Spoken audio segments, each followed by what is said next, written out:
নবম পরিচ্ছেদ, চতুর্থ দর্শন। আজকের পর্বে আমরা প্রবেশ করছি রামকৃষ্ণ কথামৃতে নবম পরিচ্ছেদ, যেখানে চতুর্থ দর্শনে মাস্টারমশাই আবার দেখলেন সেই অদ্ভুত রূপান্তর। এক মুহূর্তেই শিশুসম হাসি, আর পর মুহূর্তেই চরম সমাধি। এক সাধকের এ কেমন জীবন!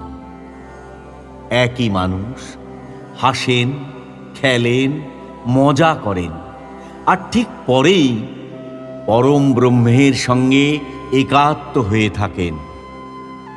দেহ স্থির, চোখ স্থির, নিষ্পন্দ, নিঃশ্বাস যেন থেমে যায়।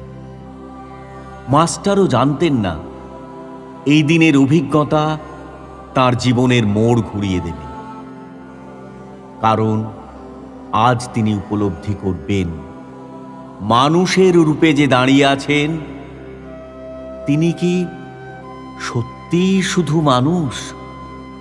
চলুন আজকের পর্বে আমরা অনুভব করব ভক্তদের হাসি, আনন্দ, ঠাকুরের ঈশ্বর চিন্তা, সমাধির গভীর ছোঁয়া, আর তাঁর সেই সরল প্রশ্ন,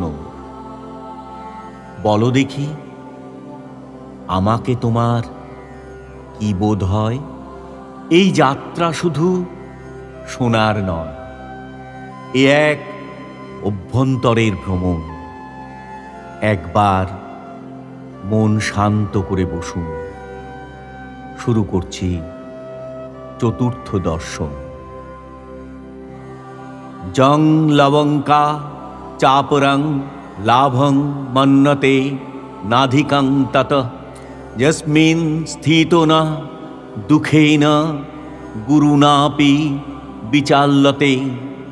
নরেন্দ্র, ভবনাথ প্রভৃতির সঙ্গে আনন্দ। তাহার পরদিনও ছুটি ছিল। বেলা ৩টার সময় মাস্টার আবার আসিয়া উপস্থিত। ঠাকুর শ্রীরামকৃষ্ণ সেই পূর্ব পরিচিত ঘরে বসিয়া আছেন। মেঝেতে মাদুর পাতা, সেখানে নরেন্দ্র, ভবনাথ আরও দু একজন বসিয়া আছেন। কয়টি ছোকরা, ১৯-২০ বৎসর বয়স। ঠাকুর সহাস্য বদন, ছোট তক্তপোষের উপর বসিয়া আছেন, আর ছোকরাদের সহিত আনন্দে কথাবার্তা কহিতেছেন।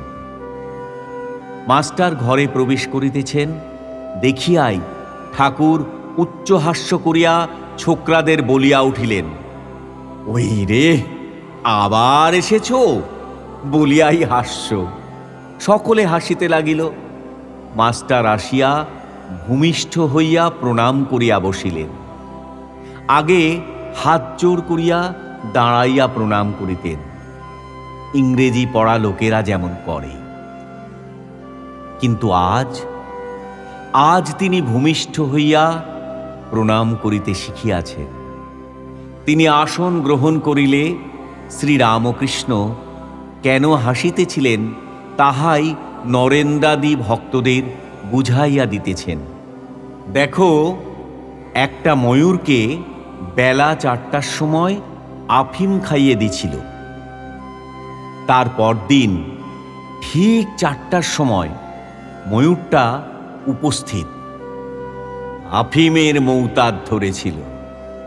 ঠিক সময়ে আফিম খেতে এসেছে।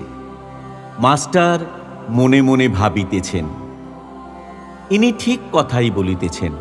বাড়িতে যাই, কিন্তু দিবানিশি ইহার দিকে মন পড়িয়া থাকে।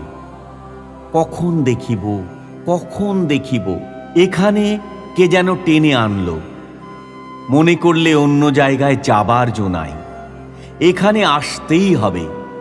এইরূপ ভাবিতেছেন। ঠাকুর এদিকে ছোকরাগুলির সহিত অনেক ফষ্টিনষ্টি করিতে লাগিলেন, যেন তারা সমবয়স্ক। হাসির লহরে উঠিতে লাগিল, যেন আনন্দের হাট বসিয়াছে। মাস্টার অবাক হইয়া এই অদ্ভুত চরিত্র দেখিতেছেন, ভাবিতেছেন, ইহারই কি পূর্বদিনে সমাধি ও অদৃষ্ট পর্ব প্রেমানন্দ দেখিয়াছিলাম? সেই ব্যক্তি কি আজ প্রকৃত লোকের ন্যায় ব্যবহার করিতেছেন? ইনিই কি আমায় প্রথম দিনে উপদেশ দিবার সময় তিরস্কার করেছিলেন? ইনিই কি আমায় তুমি কি জ্ঞানী বলেছিলেন? ইনিই কি সাকার নিরাকার দুই সত্য বলেছিলেন? ইনিই কি আমায় বলেছিলেন যে ঈশ্বরই সত্য আর সংসারের সমস্তই অনিত্য?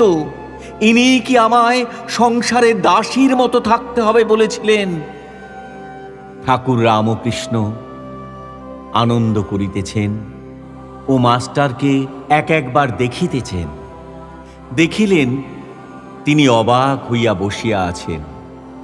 তখন রামলালকে সম্বোধন করিয়া বলিলেন, দেখ, এর একটু উমের বেশি কিনা, তাই একটু গম্ভীর। এরা এত হাসি খুশি করছে, কিন্তু এ চুপ করে বসে আছে। মাস্টারের বয়স তখন 27 বৎসর হইবে। কথা কহিতে কহিতে পরম ভক্ত হনুমানের কথা উঠিল।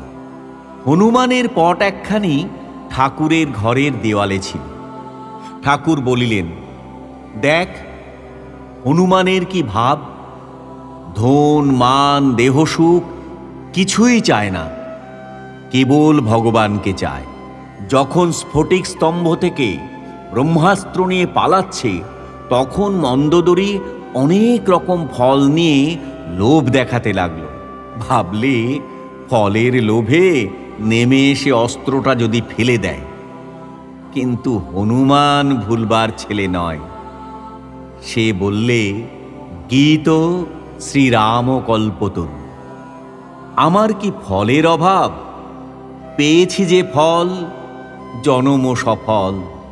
মোক্ষ ফলের বৃক্ষ রাম হৃদয়, শ্রীরাম কল্পতরু মূলে বসে রই। যখন যে ফল বাঞ্ছা, সেই ফল প্রাপ্ত হই। ফলের কথা কই, ধনী গো, ও ফল গ্রাহক নই, যাব তোদের প্রতিফল যে দিয়ে। সমাধি মন্দিরে ঠাকুর এই গান গাহিতেছেন। আবার সেই সমাধি, আবার নিষ্পন্দ দেহ, স্তিমিত লোচন, দেহ স্থির। বসিয়া আছেন ফটোগ্রাফে যেরূপ ছবি দেখা যায়। ভক্তেরা এইমাত্র এত হাসি খুশি করিতেছিল, এখন সকলেই এক দৃষ্টি হইয়া ঠাকুরের সেই অদ্ভুত অবস্থা নিরীক্ষণ করিতেছেন। সমাধি অবস্থা মাস্টার এই দ্বিতীয়বার দর্শন করিলেন। অনেকক্ষণ পরে ওই অবস্থার পরিবর্তন হইতেছে। দেহ শিথিল হইল, মুখ সহাস্য হইল, ইন্দ্রিয়গণ আবার নিজের নিজের কার্য করিতেছে। চক্ষের কোণ দিয়া আনন্দাশ্রু বিসর্জন করিতে করিতে ঠাকুর রাম রাম রাম রাম এই নাম উচ্চারণ করিতেছে। মাস্টার ভাবিতে লাগিলেন, এই মহাপুরুষই কি ছেলেদের সঙ্গে হোঁচকেমি করিতেছিলেন? তখন ঠিক যেন 5 বছরের বালক।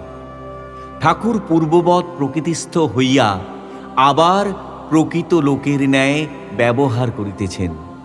মাস্টারকে ও নরেন্দ্রকে সম্বোধন করিয়া বলিলেন, তোমরা দুজনে ইংরাজিতে কথা কও ও বিচার করো, আমি শুনব। মাস্টার ও নরেন্দ্র উভয়ে এই কথা শুনিয়া হাসিতেছেন। দুজনে কিছু কিছু আলাপ করিতে লাগিলেন, কিন্তু বাংলাতে। ঠাকুরের সামনে মাস্টারের বিচার আর সম্ভব নয়। তাহার তর্কের ঘর ঠাকুরের কৃপায় একরকম বন্ধ। আর কি রূপে তর্ক বিচার করিবেন? ঠাকুর আর একবার জিদ করিলেন, কিন্তু ইংরেজিতে তর্ক করা হইল না। এই সঙ্গেই 9ম পরিচ্ছেদের সমাপ্তি। যদি আপনাদের ভালো লেগে থাকে তাহলে মন্তব্যে জানান এই পর্বের কোন অংশটা আপনাদের মন ছুঁয়ে গেল। চ্যানেলটি সাবস্ক্রাইব করে রাখুন যাতে পরবর্তী পর্ব প্রকাশ হলে আপনি সবার আগে শুনতে পারেন। নমস্কার।